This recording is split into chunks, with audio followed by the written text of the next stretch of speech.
화가 났다가도 조금만 지나면 후회하게 되는 순간 누구나 겪습니다. 왜 나는 늘 이렇게 화를 내고 나중에 후회할까? 왜 분노를 조절하기가 이렇게 어려울까? 오늘은 그 이유와 지금부터 당장 적용할 수 있는 현실적인 감정 관리 방법까지 정리해 보겠습니다.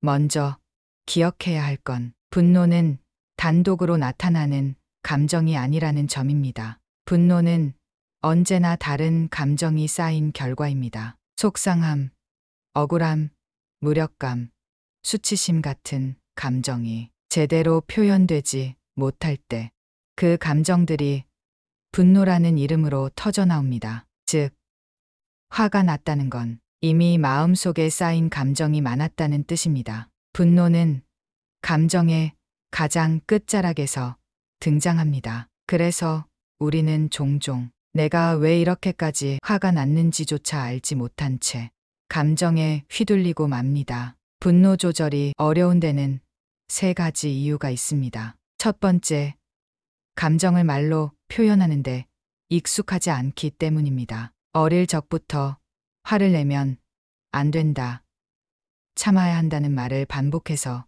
듣고 자라면 감정은 표현하는 게 아니라 억누르는 것으로 인식됩니다. 하지만 감정은 억누를수록 더 강해지고 언젠가는 터지게 되어 있습니다. 두 번째, 감정 에너지가 고갈되어 있기 때문입니다. 스트레스가 누적되고 몸이 지치고 마음이 무기력할수록 작은 자극에도 예민하게 반응하게 됩니다. 이때 터지는 분노는 사실 그 일 때문이 아니라 그동안 쌓인 모든 것 때문입니다. 세 번째, 감정에 대한 반응이 습관화되어 있기 때문입니다. 누구에게나 익숙한 반응, 패턴이 있습니다. 어떤 사람은 불편한 감정을 느끼면 바로 말로 풀고 어떤 사람은 계속 참다가 한 번에 폭발합니다. 이 반응 패턴은 의식적으로 점검하지 않으면 습관처럼 반복됩니다. 그렇다면 분노를 어떻게 다스릴 수 있을까요? 현실적인 감정 조절 방법 세 가지를 소개합니다. 첫째, 화가 났을 때는 그 감정 아래 무엇이 있었는지 스스로에게 물어보세요. 지금 내가 진짜 느끼는 건 무엇일까? 억울함일까? 외로움일까? 무시당했다는 느낌일까?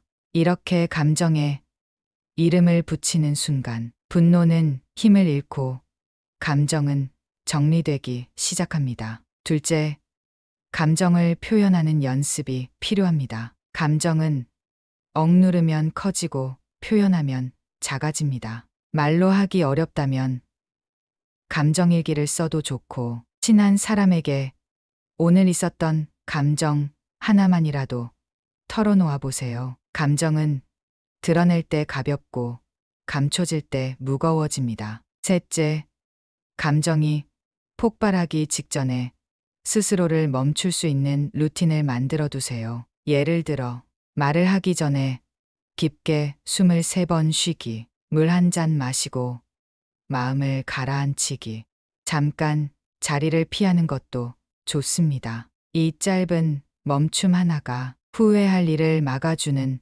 방어막이 됩니다. 분노는 누구에게나 자연스럽게 생기는 감정입니다. 하지만 그 감정에 휘둘릴지 다스릴지는 우리의 선택에 달려 있습니다. 감정을 다룬다는 건 화를 억지로 참는 것이 아니라 그 감정에 담긴 내 마음을 제대로 바라보는 일입니다. 지금 나의 반응 패턴을 돌아보고 감정을 다루는 새로운 방식을 선택해 보세요. 내가 감정을 주도하는 연습이 쌓이면 감정은 더 이상 문제의 원인이 아니라 삶을 더 깊이 이해하는 도구가 됩니다. 이 영상이 마음에 작은 도움이 되셨다면 구독과 좋아요 꾹 눌러주세요. 자미당에서는 요일별로 감정 정리, 인간관계, 멘탈 코칭, 개운법까지 하루하루를 정비할 수 있는 콘텐츠를 준비하고 있습니다. 짧지만 힘이 되는 한마디로 당신의 하루를 가볍게 만드는 채널이 되겠습니다. 자미당은 운명을 읽고 삶을 설계하는 공간입니다. 감정과 현실 사이에서 길을 찾고 싶은 분이라면 함께해요.